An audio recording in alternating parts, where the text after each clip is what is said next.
시청자 여러분 안녕하십니까? 기자들의 눈 김양훈입니다. 우리 기자들의 눈이 강화군으로 출동했습니다. 강화군 지방선거, 보궐선거죠. 유천호 군수가 타계하신 후 본선 무대가 펼쳐집니다. 이 강화군의 정세와 정당인들의 활동에서 여러 문제점들이 돌발됐다고 합니다. 우리 박상진 대표님을 모시고 확실한 이 얘기를 들어보도록 하겠습니다. 박 대표님, 네. 안녕하십니까? 예, 안녕하세요. 네, 우리 시청자 여러분과 네. 또 우리 인천 시민 여러분, 강화 군민들에게 한 말씀 해주시기 바랍니다. 안녕하세요. 그 뉴스탐사 박상진입니다. 네. 네, 박 대표님, 지금 강화군 지금 보궐선거 아닙니까? 10월 네. 16일부터 여기에 좀 정세에 대해서 듣고 싶습니다. 국민 여러분들은 아시다시피 강화가 또 보수의 텃밭이잖아요. 저는 이번에 이 선거를 이제 2주 정도 남은 걸로 알고 있는데 그래도 아직까지는 보수 성향이 많으니까 강화에 또 우세하지 않을까 그렇게 전망하고 계시는군요. 그렇다면은요, 네.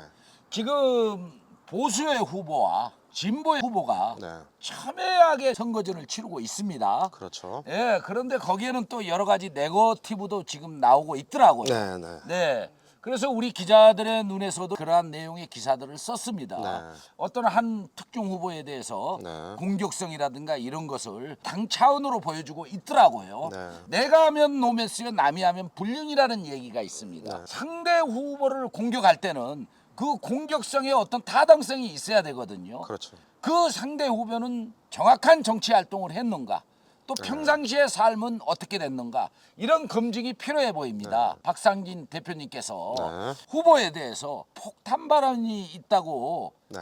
우리들한테 전자에 말씀을 하셨는데 네. 그 내용이 뭔지 한번 말씀해 주시기 바랍니다. 그 저번 그 지방선거였죠. 민주당의 그 한현희 후보가 네. 이 저희 언론사를 상대로 해서 이렇게 인사소송을 제기를 했는데 네. 저희 언론사 외에도 또 두 군데가 또 있어요. 그래가지고 총 세 군데 언론사 대표랑 이렇게 소송을 제기를 했죠. 그 내용을 보면은 선거 바로 직전 BS 종합병원 네. 관련해 가지고 보훈 위탁병원을 지정했다는 거예요. 네. 민주당 그 한현희 후보가. 네. 그리고 또 한 건이 도서 지역 그 택배 문제. 네. 택배도 이 한현희 후보가 한 거다. 그래가지고 이거를 기사를 다룬 적이 있었는데 허위 사실 유포로 인한 이 명예훼손을 해가지고 네. 소송을 제기를 했어요. 아, 그랬습니까? 예. 형사 고소는요? 형사고소는 제기하지 않았고요. 아, 예, 근데 왜 민사소송을 민사만 했는데. 했을까요? 글쎄요, 제가 볼 때는 이 재갈을 물리기 위한 거 아닌가 싶어요. 우리 기자들의 눈도 기사를 강하게 쓰면은 간혹 그러한 일들을 좀 당했습니다. 뉴스 탐사도 네. 거기에 또 못지 않은 것 같습니다. 계속 진행해 주시기 바랍니다. 그리고 또 한 건이 네. 그 한국 후계 농업 경영인 그 중앙연합회에서 네. 강화 농업 경영인들이 그 지방으로 이렇게 교육을 받으러 간 적이 있었어요. 그때 네. 그 한현희 씨가 거기에 참석을 해서 예. 여성들이 있는 그 방에 숙소에 네. 들어간 거죠. 아. 그래가지고 이 사건이 그 당시 때 커졌었어요. 이 지역에서는. 아, 그렇습니까? 그래가지고 이 세 건에 대해서 이제 기사를 썼다고 해서 소송을 제기하게 됐는데 요새 지금 상황이 어떤 상황입니까? 아니, 여성들이 있는 방에 정치인이 들어갔다라는 사실. 자칫 잘못하면은 성추문과 관계가 있을 수도 있다고 분석이 되는데요. 자, 계속 더 진행해 근데 주시기 문제는 바랍니다. 이 세 건에 대해서 저희가 다 승소를 했어요. 이 사실을 토대로 해서 저도 이거를 다뤘으니까 네. 재판에서도 그 판사님 결과가 저희 쪽으로 전부 다 승소를 준 거죠. 세 건씩이나 소송을 해가지고 다 승소를 했는데 네. 강화군수로 출마한 네. 민주당 소속 후보자 아닙니까? 그렇죠. 네, 그렇습니다. 그런 정치인이라는 것은 흑역사도 있고 국민들이나 지역 발전을 위해서 아름다운 얘기도 있을 것 같습니다만 이 문제는 한현희 후보에 대한 흑역사 같습니다. 네, 그렇죠. 여러분 허위 사실이 아닌 걸로 나왔으니까요. 네. 판결이 그렇게 된 거니까 이 사건을 또 항소를 했어요. 얼마 전에. 저는 이 언론사나 이 기자들 또는 이 대표들을 상대로 재갈을 물리는 거다. 시청자 여러분, 세 건의 사건, 언론사가 이 세 건에 대해서 저는 승소를 했다고 박상진 대표께서 지금 말씀하셨습니다. 이 항소를 했는데 네. 1심에서 이런 일들이 터졌을 때 네. 사과라든가 국민들에게 어떤 메시지나 그런 건 없었습니까? 아유, 그런 건 전혀 없었죠. 또, BS 병원 네. 같은 경우도 네. 어떻게 보면 한현희 후보가 개인으로 봐야 되죠. 그때 근데 잠깐 고문으로 있었어요. 고문으로 있었다 하더라도 네. 병원과 보훈처라든가 여기랑 관계지 네. 중간에서 본인이 이렇게 하지는 않았다는 거예요. 물론 조언이라든가 어떤 이런 거는 할 수 있겠지만은 네. 본인이 한 건 아니죠. 이거는 정부에서 한 거죠. 기관과 정부에서. 기관끼리 한 거죠. 그럼요. 그렇게 기관과 병원과 본인이 했다고 그걸 나서서 했다는 취지는 그건 잘못된 발언이죠. 그거는. 여러 가지 어떤 정치 성향을 염두에 둔 것 같습니다. 그렇죠. 그렇게 해서 전단지를 뿌린 거예요. 예. 네. 그리고 또 한 사건이 택배 관련돼 가지고 아, 도서 지역. 예, 예. 그 도서 지역 택배비를 관련돼 그거는 군에서 했어요. 네. 강화군청에서 네. 경정교통과에서 한 걸로 알고 있어서 또 그 자료도 제출을 했고요. 네. 예, 그러다 보니까는 판사님께서 아니 흥소를 준 뭐 거죠. 택배 하면은 그렇죠. 구체적으로 우리 시청자들이나 인천 시민 여러분들이나 네. 강화 국민들이 잘 몰라요. 네. 우리 언론이라는 사명이 네.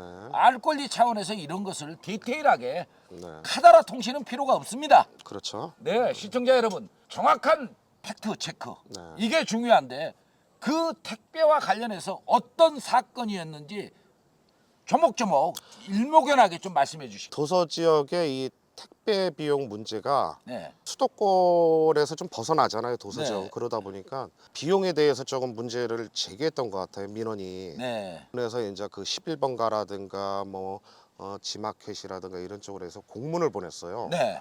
그래서 그 택배 관련돼 가지고 요금을 좀 이렇게 좀 예, 낮춰달라. 그렇죠. 그런 내용으로 저 알고 있고. 네. 근데 그거를 한 개인이 이렇게 했다고 그건 좀 어려워요. 개인이 할 수는 없는 거고. 기관과 기관끼리 이렇게 했다는데 어떻게 이게 개인이 했다? 우리 박 대표 말씀을 따르면은 그러한 내용이 나오고 있는데요. 이거 좀 심하지 않습니까? 이 공적이 그렇게 중요한가요? 다시 이어가 주시기 그래서 바랍니다. 물론 이분이 공무원 출신이고 네. 예, 그리고 행정사 자격은 있어요. 네. 있긴 있지만 그래도 어찌됐든 간에 제보라든가 자료라든가 여러 가지 이렇게 취합을 해가지고 볼 때는 이 강화군에서 움직인 거는 맞다. 네. 강화군에서 그래가지고 그걸 기사를 썼는데 그거를 바로 소송을 제기를 한 거죠. 여성들이 있는 숙소입니까? 그렇죠. 예. 그 숙소로 들어갔다. 네. 근데 그렇다면 본인은 그 여성들이 네. 굉장히 기겁을 했겠습니다. 아유, 놀랄 수도 있겠죠. 네.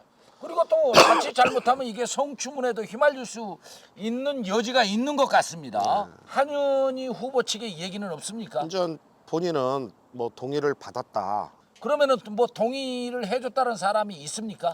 없으니까 재판에서 졌겠죠, 한현이. 아, 숙소에 들어간 이후에 어떻게 됐나요? 이게 아마 지방에서 했어요. 거기까지 그분이 찾아간 것도 네. 저는 웃기다고 봐요. 왜 그러냐면 지금 현재 그 당시 때 그 강화군 농업 대표, 농업 경영인 대표가 초대를 하질 않았어요. 근데도 갔다는 네, 거예요? 초대를 하지 않았고 정식으로 이렇게 초대장을 보내지는 않은 걸로 알고 있어요. 그런데 이제. 중요한 예. 것은 여성들이 있는 숙소로 들어갔다라는 거. 그때 또 인터뷰를 했어요. 술도 음식이고 이렇게 마셨다고 인정을 하시더라고요. 근데 많지라는 건 얘기 안 합니까? 그렇죠.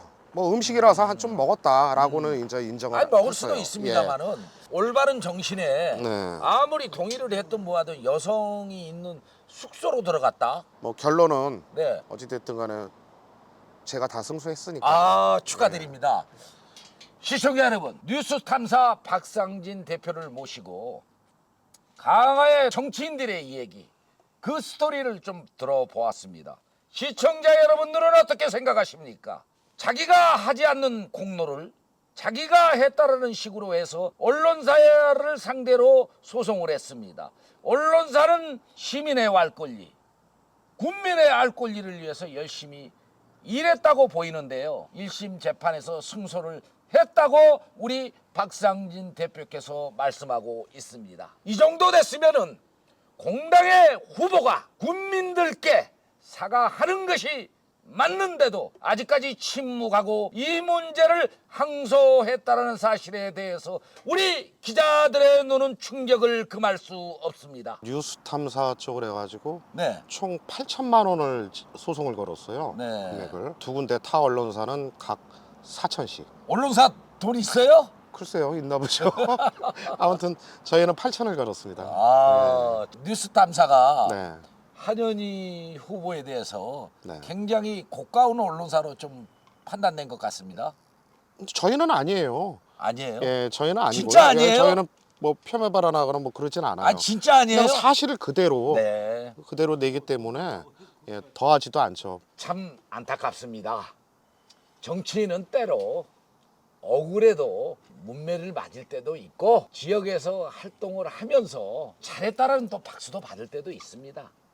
그랬을 때 언론사로 어떤 자료를 갖고 와서 강력하게 소명을 하든지 언론사와 여러 가지 어떤 측면으로 통하는 자세를 보여줄 때 앞으로 어떤 정치 일에게 있어서 플러스가 될 텐데요. 그런 일들을 하지 않고 서운하다고 그래서 고소를 했는데 또 승소했으면 또 다행입니다. 그런데 또 패소까지 했답니다. 정신 차리기 바랍니다. 시청자 여러분, 오늘 뉴스 탐사 박상진 대표를 모시고 강화군의 전반적인 상황을 들어보았습니다. 우리 기자들의 눈 강화에서 이만 물러가도록 하겠습니다. 김양훈이었습니다.